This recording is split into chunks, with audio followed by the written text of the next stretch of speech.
Everyone, आप सभी का हमारे चैनल आयुर्पथगामिनी बाय जीसीएम में हार्दिक स्वागत है। आज की इस वीडियो में हम पढ़ेंगे इस्चेमिक हार्ट डिजीज के बारे में। इस्चेमिक हार्ट डिजीज को हम कोरोनरी आर्टरी डिजीज भी बोलते हैं।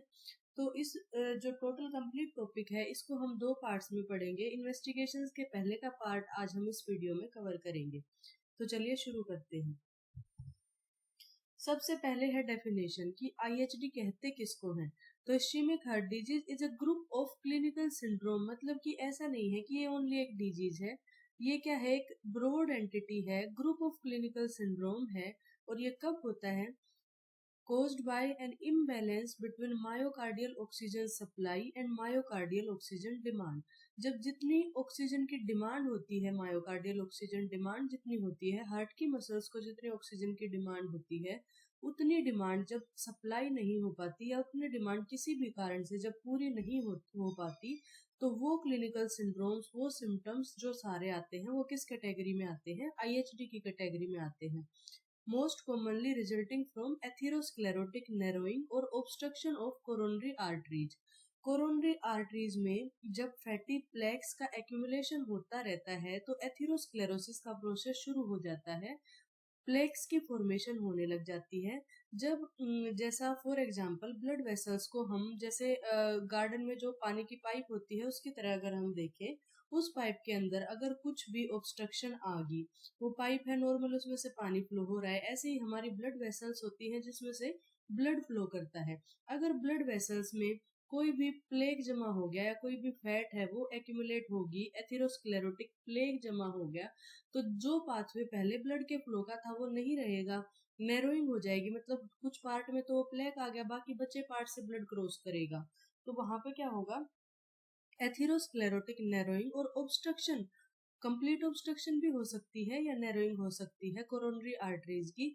जिसके बाद क्या होगा? मायोकार्डियल इस्चीमिया विद और विदाउट इंफाक्शन, यानी कि इस्चीमिया यानी कि ऑक्सीजन की कमी होगी, वहां पे हाइपोक्सिया हो गया। मायोकार्डियल इस्चीमिया यानी कि जो हार्ट की मसल्स हैं उनमें इस्चीमिया जनरेट हो गया है, ऑक्सीजन की कमी हो गई है, विद और विदाउट इन्फाक्शन। इन्फाक्शन भी साथ में हो सकता है और नहीं भी हो सकता। तो वो सारी कैटेगरी किस में आएंगी? आईएचडी के अंडर आएंगी। तो आईएचडी क्या है? ग्रुप ऑफ क्लिनिकल सिंड्रोम्स है। कब होगा? जब हार्ट की मसल्स को जितनी ऑक्सीजन की डिमांड है, जितना उसको चाहिए है, उतनी सप्लाई प्रॉपर नहीं हो पा रही। और सप्लाई कैसे नहीं हो पा रही? क्योंकि एचबी हीमोग्लोबिन क्या है? ऑक्सीजन को कैरी करता है। अगर ब्लड प्रॉपर नहीं जा पा रहा है तो ऑक्सीजन भी प्रॉपर नहीं जा पा रही है। जहां पे ब्लड का फ्लो ठीक नहीं होगा वहीं पे क्या होगी? ऑक्सीजन की सप्लाई जो है वो हैम्पर हो जाएगी या कम हो जाएगी।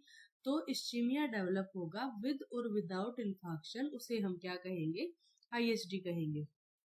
When the heart does not get enough blood and oxygen, it can cause chest pain, heart attack और even heart failure। कोई भी कंडीशन हो सकती है। हो सकता है इस्चीमिया हुआ है, कुछ टाइम के लिए हुआ है, पेशेंट को हल्का सा चेस्ट पेन हुआ, हो सकता है हार्ट अटैक आ जाए, हो सकता है हार्ट फेलियर की कंडीशन हो।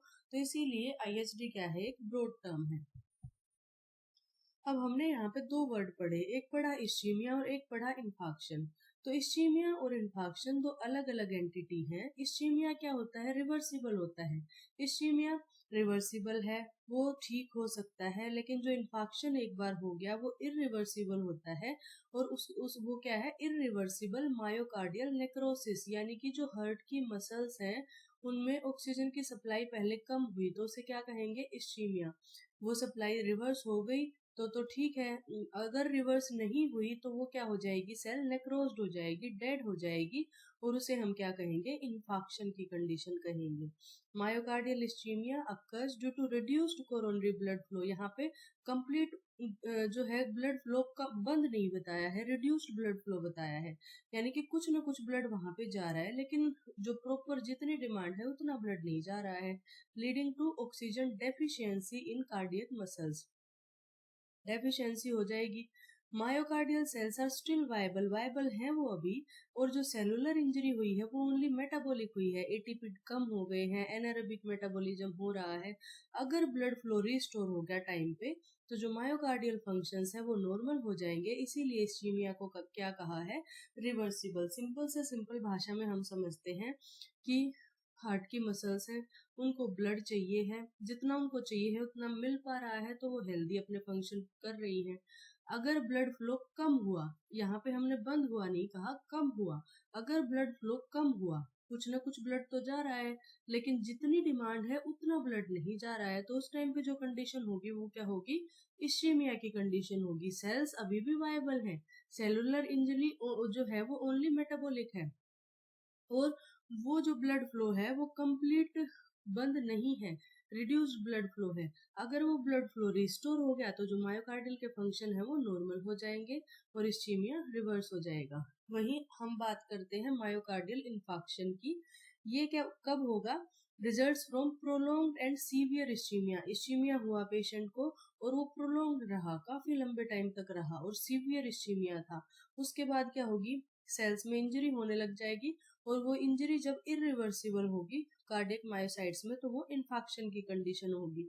उससे क्या होगा, कोगुलेटिव नेक्रोसिस होगा, सेल मेम्ब्रेन डिसरप्शन होगा, कार्डियक बायोमार्कर्स हैं, बायोमार्कर्स कौन से, ट्रोपोनिन जैसे एक प्रोटीन होता है, जब भी कार्डियक या स्केलेटल मसल्स टूटती हैं तो ट्रोपोनिन रिलीज होता है। अगर ब्लड में ट्रोपोनिन है तो हम सोचेंगे कार्डियक मसल्स में कुछ हुआ है, इन्फाक्शन हुआ है। And permanent loss of contractile tissue, हम जानते हैं कि हमारे हार्ट का काम क्या है, ब्लड को पंप करना, कॉन्ट्रेक्शन करना, रिलैक्सेशन करना। अब जिस भी पार्ट में जो है वो इन्फाक्शन होगा वहां पे उसका जो कॉन्ट्रेक्टाइल टिश्यू है वो लॉस हो जाएगा और कॉन्ट्रेक्टाइल टिश्यू की जगह पे क्या आ जाएगा, फाइब्रस स्कार आ जाएगा। इसीलिए फाइब्रस स्कार जब बन गया तो उसको हम रिवर्स नहीं कर सकते, इसीलिए जो इन्फेक्शन है वो क्या है, इरिवर्सिबल मायोकार्डियल नेक्रोसिस है। इश्चेमिया जो था वो क्या था, रिवर्सिबल था, और इन्फेक्शन क्या है, इरिवर्सिबल है। तो यहाँ पे हमने दो टर्मिनोलॉजीज को क्लियर किया। इन्फेक्शन क्या है, पहले की स्टेज है, मतलब ब्लड फ्लो कम हुआ था तब होगा इश्चीमिया, और इन्फाक्शन जो होगा वो बाद की स्टेज है कि जब प्रोलॉन्ग इश्चीमिया रहेगा और सीवियर इश्चीमिया होगा तो इन्फाक्शन हो सकता है, यानी कि मायोकार्डियल नेक्रोसिस की condition.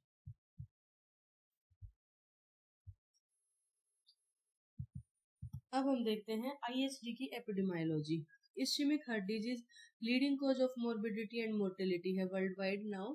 It accounts for a major proportion of cardiovascular deaths in both developed and developing countries. जो बर्डन है आईएचडी का रैपिडली बढ़ रहा है in low and middle income countries including India due to urbanisation and lifestyle changes. Man इसमें more ज्यादा frequently affected होते हैं एज कम्पेयर टू वुमेन, क्योंकि मेन के केस में क्या होता है, एस्ट्रोजन कम होता है। इसीलिए जो है एस्ट्रोजन क्या करेगा, जो कोरोनरी आर्टरीज हैं उनको, उनके जो नॉर्मल फंक्शन है वो मेंटेन करके रखता है, जो एंडोथेलियल फंक्शन है वो इम्प्रूव करता है एस्ट्रोजन, लिपिड प्रोफाइल को इम्प्रूव करेगा, इनहेंस करेगा एंडोथेलियल फंक्शन को, और जो एथेरोस्क्लेरोसिस होगा उसको रिड्यूस करेगा, और इसीलिए एक प्रोटेक्शन की तरह काम करता है फीमेल्स के लिए बिफोर मीनोपॉज। इसीलिए मैन जो है वो ज्यादा इफेक्टिव। एंड जो आईएचडी है उसके इंसिडेंस बढ़ रहे हैं, इंक्रीजेज विद एडवांसिंग एज, जैसे जैसे एज बढ़ती है तब आईएचडी के चांसेस ज्यादा रहते हैं। क्यों, क्योंकि एसोसिएटेड और डिजीज, डायबिटीज, हाइपरटेंशन, ये पेशेंट को ज्यादा होती हैं और ये प्रोग्रेस करती हैं एथेरोस्क्लेरोसिस को। जो है एडवांसिंग एज में आईएचडी के केसेस ज्यादा देखने को मिलते हैं, लेकिन प्री मैच्योर आईएचडी भी यंग पेशेंट्स में, साउथ एशिया यहाँ पे जो है यंग पेशेंट्स में भी जो आईएचडी है वो बढ़ रहा है। Individual with diabetes mellitus have markedly high prevalence and earlier onset of IHD, क्योंकि हमने अभी पढ़ा जो डायबिटीज के पेशेंट होंगे उसमें क्या होगा, एथेरोस्क्लेरोसिस का जो प्रोसेस है वो एक्सेलरेट रहेगा due to chronic hyperglycaemia causing endothelial dysfunction. जो ब्लड वेसल है उनकी जो इंटरनल लाइनिंग है उसको एंडोथेलियल कहते हैं, पर एंडोथेलियल का फंक्शन क्या होता है कि नॉर्मल ब्लड को फ्लो होने दे और एथेरोस्क्लेरोसिस ना हो, जो फैटी प्लेक्स है वो ना वहां पे चिपक के रहे। तो यहाँ पे क्या होगा, जब क्रोनिक हाइपरग्लाइसीमिया की कंडीशन होती है तो एंडोथेलियल डिसफंक्शन हो जाता है, उनका फंक्शन प्रॉपर नहीं रहता, इन्फ्लामेशन होगी एंड डिसलिपिडीमिया होगा। इन इंडिया जो आईएचडी है इसके इंसिडेंस काफी बढ़ रहे हैं, क्योंकि लोगों में क्या है, diabetes, hypertension, dyslipidaemia, sedentary lifestyle और स्मोकिंग, ये सारी कंडीशंस ज्यादा अर्बनाइजेशन की वजह से, लाइफस्टाइल चेंजेस की वजह से ज्यादा हो रही हैं। अब इसके रिस्क फैक्टर की हम बात करते हैं। इसके रिस्क फैक्टर दो टाइप के हैं, non modifiable and modifiable. Non modifiable से क्या मतलब है कि जिनको हम मॉडिफाई नहीं कर सकते, जैसे कि एज, एडवांसिंग एज के साथ ज्यादा होता है, मेल जेंडर एस्ट्रोजन कम होता है, जेनेटिक प्रीडिस्पोजिशन हो सकती है, या किसी को फैमिली हिस्ट्री है प्रीमेच्योर CAD। तो ये नॉन मॉडिफाइबल कोज है। मॉडिफाइबल कोज में क्या है, smoking, diabetes mellitus, hypertension, dyslipidaemia, obesity, physical inactivity and stress. Smoking को प्रिवेंट करा सकते हैं, मॉडिफाई कर सकते हैं हम इसको। डायबिटीज मेलाइटस में ब्लड शुगर लेवल कंट्रोल रखेंगे तो एथेरोस्क्लेरोसिस नहीं होगा ज्यादा। हाइपरटेंशन है, ब्लड वेसल्स की जो एंडोथेलियल डिसफंक्शन की स्टेज आती है वो नहीं होगी। डिसलिपिडीमिया है, ओबेसिटी है, फिजिकल इनएक्टिविटी, तो ये सारे फंक्शंस जिनको मॉडिफाई किया जा सकता है, ये क्या है, रिस्क फैक्टर है IHD के। एंड हैरिसन के अकॉर्डिंग क्या है, जो डायबिटीज है वो इक्वल है CAD के रिस्क के, यानी कि डायबिटीज भी एथेरोस्क्लेरोसिस को प्रमोट करती है, इसीलिए डायबिटीज और CAD का रिस्क इक्वल बताया गया है हैरिसन में। अब हम IHD की पैथोफिजियोलॉजी देखते हैं। सबसे पहले हमें पता होना चाहिए नॉर्मल कोरोनरी आर्टरी कैसी होती है। यहाँ पे इस डायग्राम में आप क्लियर देखेंगे नॉर्मल, यहाँ पे क्या है, आर्टरी की जो इंटरनल लेयर यहाँ पे बताई गई है, 3 लेयर है, intima, media and adventitia. Intima क्या है, इनर एंडोथेलियल लेयर है, मीडिया क्या है, मिडल मस्कुलर लेयर है, एंड एडवेंटिशिया क्या है, आउटर कनेक्टिव टिश्यू लेयर है। अब ब्लड इनके थ्रू फ्रीली फ्लो करता है क्योंकि ल्यूमन वाइड है। यहाँ पे क्या, ये जो व्हाइट एरिया दिखाई दे रहा है, ये क्या है, वाइड ल्यूमन है, 3 लेयर है, और इस वाइड ल्यूमन के थ्रू ब्लड फ्लो करता है। अब यहाँ पे हम देखेंगे एथेरोस्क्लेरोसिस शुरू होता है तब क्या होता है। एथेरोस्क्लेरोसिस का जब इनिशिएशन होगा तो क्या होती है, इंटीमल डिजीज होती है, यानी कि जो इंटीमा है, यहाँ पे जो इनर लेयर है इंटीमा, यहाँ पे क्या होगा, लिपिड एक्यूमुलेट होना शुरू हो जाएगा इंटीमा में। जब लिपिड एक्यूमुलेट होगा तो एंडोथेलियल डिसफंक्शन होगा और जो फैटी स्ट्रिक्स है वो बन जाएगी, और वो फैटी स्ट्रिक प्रोग्रेस करेगी एथेरोस्क्लेरोटिक प्लेग में। यहाँ पे आपको दिखाई दिया ये इंटीमा है, और यहाँ पे ये जो है, ये येलो पार्ट जो दिखाई दे रहा है, ये क्या बन गया, एथेरोस्क्लेरोटिक प्लेग बन गया। अब पहले तो यहाँ पे इतना वाइड ल्यूमन था ब्लड के फ्लो करने के लिए, अब ल्यूमन इतना रह गया तो हुआ ना रिड्यूस्ड ब्लड फ्लो। जितना ब्लड फ्लो इस ल्यूमन से फ्लो करेगा उतना इससे नहीं होगा, तो यहाँ पे क्या होगा, IHD डेवलप होगा क्योंकि ब्लड फ्लो रिड्यूस हुआ है। अब इससे क्या होगा, एक फिक्स्ड कोरोनरी ऑब्स्ट्रक्शन होगा, ये यहाँ पे फिक्स है, ये प्लेग की फॉर्मेशन होगी, ये यहाँ पे है fix. Progressive plague growth with in intima causes luminal narrowing while the media and adventitia remain intact। ये जो दो लेयर है ये इंटैक्ट है, और जो इंटीमा है उसमें क्या होगा, एथेरोस्क्लेरोटिक प्लेग की फॉर्मेशन हो चुकी है। अब ये ल्यूमन नैरो हो गया तो reduced blood flow during exertion produces stable angina. जब कोई भी एक्सर्शन पेशेंट करेगा उसको ब्लड सप्लाई ज्यादा चाहिए, ब्लड का फ्लो ज्यादा होना चाहिए क्योंकि ऑक्सीजन की डिमांड बढ़ जाती है, तो उस कंडीशन पे यहाँ नैरो स्पेस हो गया है तो उससे ब्लड फ्लो कम होगा, तो उसके बाद जो कंडीशन डेवलप होगी वो क्या होगी, स्टेबल एंजाइना। अब यहाँ पे ये था फिक्स्ड प्लेग। अब इस प्लेग का क्या फेट होगा आगे, ये जो प्लेग है वो डिसरप्ट कर सकता है, ठीक है। यहाँ पे होगा प्लेग डिसरप्शन, रप्चर या erosion of the fibrous cap of plague occurs in intima exposing thrombogenic material. अब यहाँ पे ये प्लेग था, ये यहाँ पे रप्चर हो गया, फट गया यहाँ से ये प्लेग। जब प्लेग फटेगा तो वहां पे रप्चर होगा और जो है थ्रोम्बोजेनिक मटेरियल निकलेगा। जब थ्रोम्बोजेनिक मटेरियल निकलेगा उसके साथ क्या होगा, प्लेटलेट एग्रीगेट करेंगी और थ्रोम्बस की फॉर्मेशन कर देंगी। Platelet adhere to the disrupted plaque leading to thrombus formation within the lumen. अब यहाँ पे क्या होगा, थ्रोम्बस फॉर्मेशन हो जाएगी। अब इसके क्या होंगे, जो प्लेग डिसरप्ट हुआ था कि एक प्लेग था फिक्स, वो फटा, उसमें से थ्रोम्बस निकला। अब वो थ्रोम्बस जाके कहीं पे भी अटक सकता है, मतलब ऑब्स्ट्रक्शन कोज कर सकता है। वो ऑब्स्ट्रक्शन पार्शियल भी हो सकती है, नॉन ओक्लूसिव जो थ्रोम्बस है मतलब पार्शियल ऑब्स्ट्रक्शन कर दी उसने, वहां पे कुछ टाइम के लिए अटका रहा फिर आगे चला गया, या उसने कंप्लीट ऑब्स्ट्रक्शन नहीं गिरी, या फिर क्या कर सकता है, कंप्लीट ओक्लूसिव थ्रोम्बस हो सकता है, बिल्कुल कहीं पे वो अटक गया, ऑब्स्ट्रक्शन कर दी और सिजेशन ऑफ ब्लड फ्लो हो गया। दो कंडीशन हो सकती है। अब पार्शियल की कंडीशन हुई तो क्या होगा, अनस्टेबल एंजाइना या नॉन एसटी एलिवेशन एमआई की कंडीशन होगी due two variable reduction in blood flow की। जब नॉन अक्लूसिव है, पार्शियल है, तो कुछ तो ब्लड फ्लो हो रहा होगा वहां पे, कंप्लीट तो ऑब्स्ट्रक्शन नहीं हुई है, तो उस कंडीशन में क्या होगा, अनस्टेबल एंजाइना। मतलब सिम्टम स्टेबल नहीं होंगे। क्या सिम्टम आ रहे हैं, अनस्टेबल एंजाइना या नॉन एसटी एलिवेशन एमआई की कंडीशन वहां पे डेवलप होगी। अब नेक्स्ट है कंप्लीट या अक्लूसिव थ्रोम्बस होगा, तो वो क्या होगा, total caseation of blood flow कर देगा, जिसकी वजह से एसटी एलिवेशन एमआई की स्टेमआई की कंडीशन डेवलप होगी। Healing and chronic disease, repeated plaque disruption and healing cause progressive intimal thickening, severe fixed obstruction and chronic ischaemic heart disease. अभी हमने यहाँ पे क्या देखा था कि ये जो प्लेग बना था, ये प्लेग यहाँ से फट गया और उसमें से थ्रोम्बस निकल गया। वो थ्रोम्बस जाके कहीं पे कंप्लीट ऑब्स्ट्रक्शन भी कर सकता है और पार्शियल भी कर सकता है। अगर ये प्रोसेस बार बार यहीं पे होता रहेगा इंटिमा में, तो इंटिमा की थिकनिंग होती रहेगी। इंटिमा की थिकनिंग होती रहेगी तो ल्यूमन नैरो होता रहेगा और उससे क्या होगा, क्रोनिक आईएचडी की कंडीशन डेवलप हो जाएगी।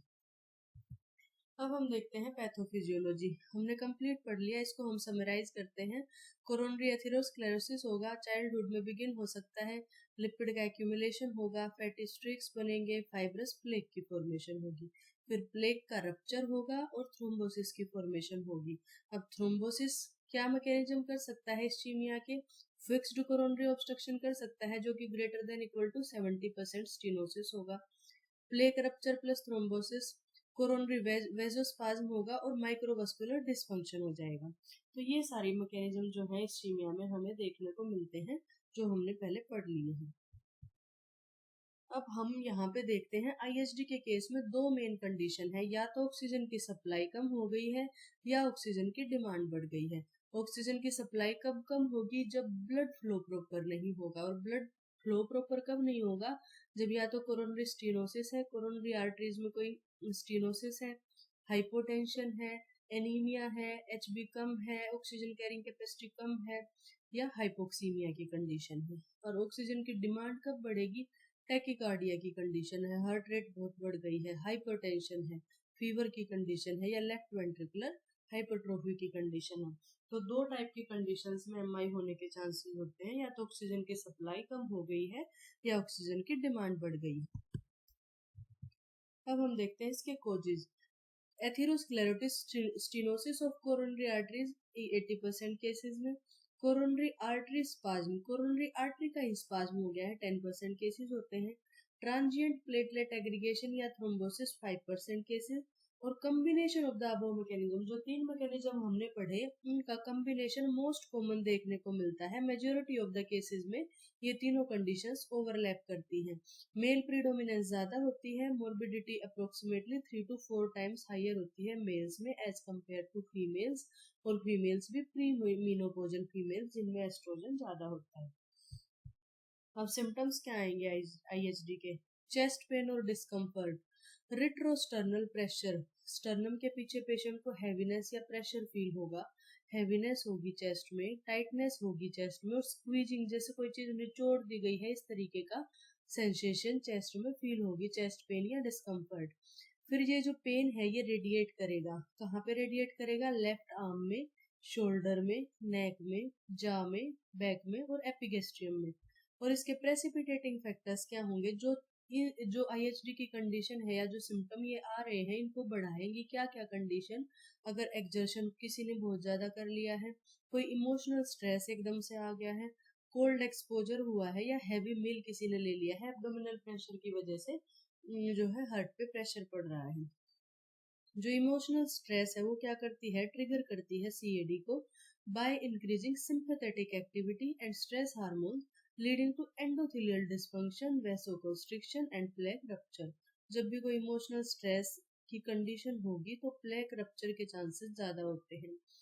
अब रिलीफ होगा विद रेस्ट और नाइट्रेट्स। ये स्टेबल एंजाइना का एक क्लासिकल सिम्टम होता है कि अगर नाइट्रेट से रेस्ट हो गया है, नाइट्रेट या रेस्ट से पेशेंट को आराम हो गया है, तो वो क्लासिकल सिम्टम है स्टेबल एंजाइना में। और क्या होगा, डिस्निया होगा specially on exertion, angina equivalent है, पाल्पिटेशन होगी पेशेंट को, फटीग या रिड्यूस्ड एक्सरसाइज टॉलरेंस होगी। रिड्यूस्ड एक्सरसाइज टॉलरेंस, सीढ़ियाँ चढ़ते ही सांस चढ़ गए, थोड़ा सा ज्यादा चलते ही सांस चढ़ गए, कोई काम करते ही सांस चढ़ गए, नोजिया, वोमिटिंग या स्वेटिंग हो सकती है। एटिपिकल और साइलेंट सिम्टम्स होते हैं एल्डरली वुमेन और डायबिटिक्स पेशेंट्स में। इसको हम आगे देखेंगे क्या होता है। एक टाइप होता है एटिपिकल और साइलेंट इस्चीमिया भी होता है, जिसमें पेशेंट को सिम्टम नहीं आ रहे हैं। लाइक कौन सा symptom, chest pain, chest discomfort, ये रेडिएशन ऑफ द पेन, ये सब नहीं आ रहा है, लेकिन इस्चीमिया कहीं ना कहीं पेशेंट को चल रहा होता है। तो ये सिम्टम आईएसडी में देखने को मिल सकते हैं। साइंस क्या है, ऑफन नॉर्मल बिटवीन एपिसोड्स, जब इस्चीमिया होगा तो चेस्ट पेन डिस्कम्फर्ट होगा, अगर नहीं है बीच में पेशेंट नॉर्मल भी हो सकता है। टैकीकार्डिया भी हो सकता है, ब्रेडिकार्डिया भी हो सकता है। हाइपरटेंशन या हाइपोटेंशन देखने को मिलेगी। Cold clammy skin and diaphoresis, मतलब एक्सेसिव स्वेटिंग होगी। कहते हैं ना लोकल लैंग्वेज में कि ठंडे ठंडे पसीने आए पेशेंट को, तो कोल्ड क्लेमी स्किन हो जाएगी और डायफोरेसिस होगा। और थर्ड और फोर्थ हार्ट साउंड भी सुनने को मिल सकती है। अगर हार्ट फेलियर की कंडीशन है तो पेशेंट को पेरिफेरल एडिमा होगा। और चेस्ट ऑस्कल्टेट जब हम करके देखेंगे तो बेसल क्रेपिटेशंस, जैसे कागज को हम कागज रखा हमने उसको इधर उधर किया तो जो साउंड आती है, ऐसे क्रेपिटेशंस पेशेंट को हम ऑस्कल्टेट करने पे सुनेंगे। और जो जुगुलर वेन का प्रेशर है वो रेज्ड मिलेगा। ये साइन मिल सकते हैं। अब क्लिनिकल स्पेक्ट्रम ऑफ आईएचडी, यानी कि हमने पहले पढ़ा था फर्स्ट स्लाइड पे कि आईएचडी क्या है, क्लिनिकल सिंड्रोम है, मतलब ब्रॉड टर्म है। सिंड्रोम यानी कि ग्रुप ऑफ डिजीज या सिम्टम्स है। तो अब इसमें क्या क्या आते हैं, क्लिनिकल स्पेक्ट्रम ऑफ आईएचडी, इसमें क्या क्या टर्म आती हैं आईएचडी में। फर्स्ट है chronic coronary syndrome. Chronic coronary syndrome में आएगा स्टेबल एंजाइना।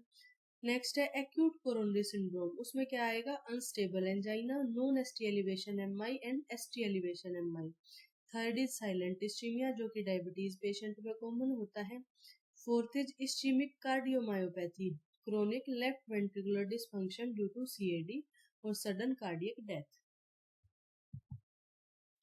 और फर्स्ट है स्टेबल एंजाइना। स्टेबल एंजाइना में क्या होता है, predictable chest discomfort precipitated by exertion और stress and relieved by rest और nitrate.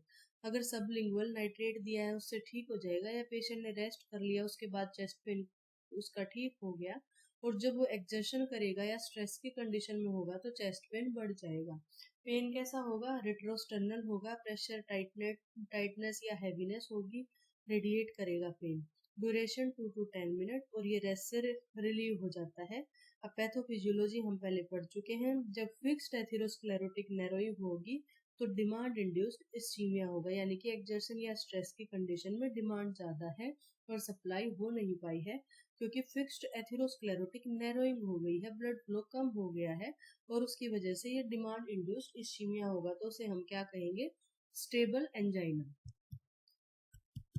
Next is acute coronary syndrome. अब एक्यूट यानी कि एकदम से हुआ है, तो वहां पे क्या होगा, जब प्लेक रप्चर हुआ उससे थ्रोम्बस की फॉर्मेशन हुई और उस थ्रोम्बस ने पार्शियल या कंप्लीट ऑक्लूजन कर लिया है, ठीक है। अब यहाँ पे क्या होगा, तीन कंडीशंस हमने पढ़ी थी, unstable angina, non ST elevation MI and ST elevation MI. तीन कंडीशन यहाँ पे जनरेट होंगी। First is unstable angina.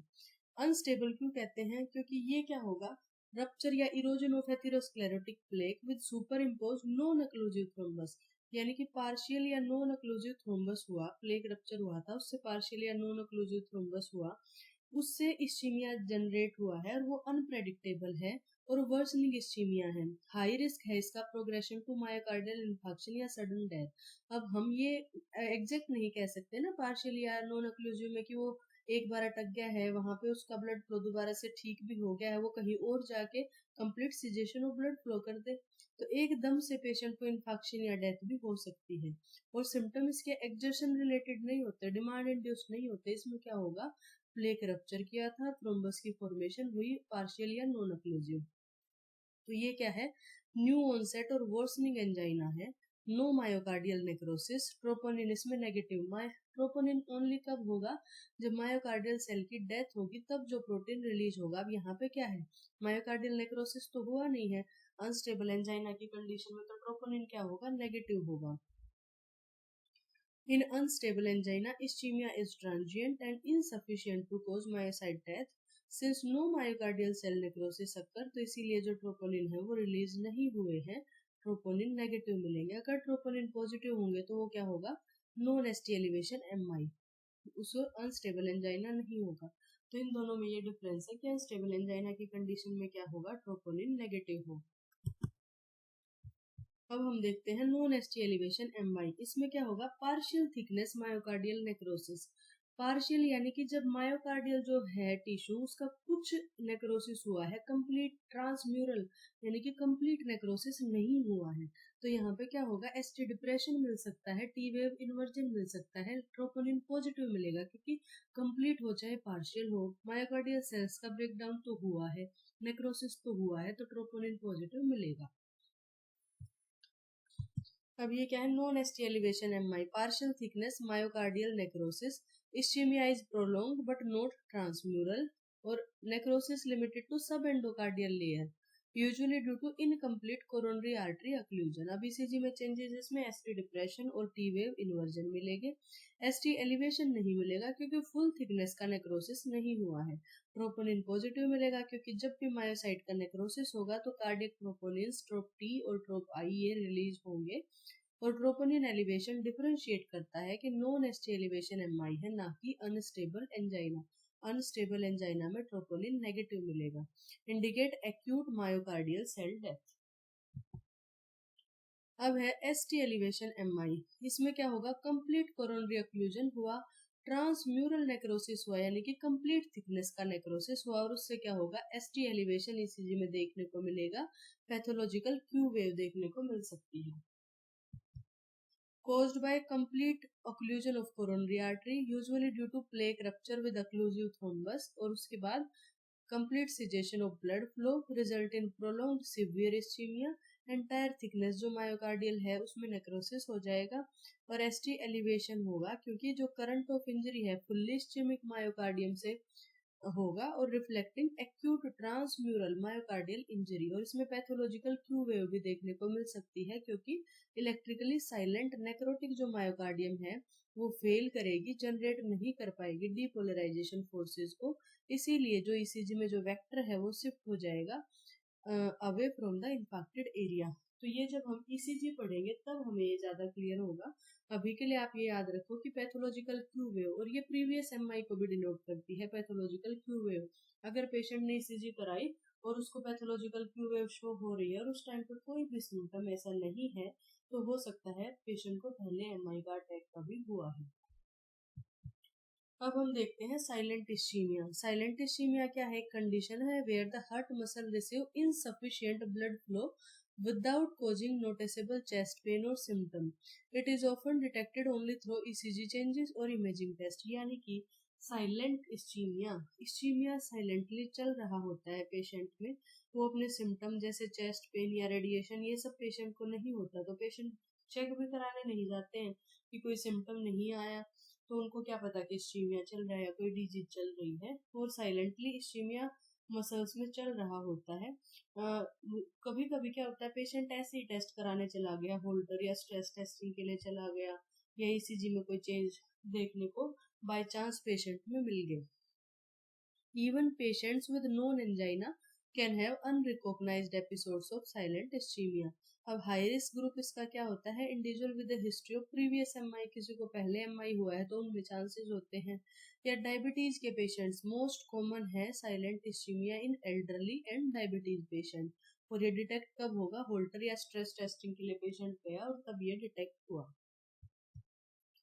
अब इस्चीमिक कार्डियोमायोपैथी, क्रोनिक CAD चला, रिपीटेड इस्चीमिया होगा, लेफ्ट वेंट्रिकल डायलेशन हो सकता है, रिड्यूस्ड इजेक्शन फ्रैक्शन इको करवाएंगे तो उसमें इजेक्शन फ्रैक्शन कम मिल सकता है, और हार्ट फेलियर के सिम्टम मिल सकते हैं। अब आपको ये डाउट होगा कि यहाँ पे लेफ्ट वेंट्रिकल हाइपरट्रोफी ही क्यों बताई गई है, राइट क्यों नहीं, तो लेफ्ट वेंट्रिकल क्या करता है, जब क्रोनिक CAD का पेशेंट है उसमें लेफ्ट वेंट्रिकुलर हाइपरट्रोफी ही देखने को मिलती है, क्योंकि लेफ्ट वेंट्रिकल को ब्लड पहुंचाना होता है, पंप करना होता है against the high systemic vascular resistance, पूरे शरीर में उसको ब्लड पहुंचाना होता है जो कि एक हाई प्रेशर का सिस्टम है, तो उसको ज्यादा काम करना पड़ेगा लेफ्ट वेंट्रिकल्स को, इसीलिए उनकी मसल्स की हाइपरट्रोफी ज्यादा होगी।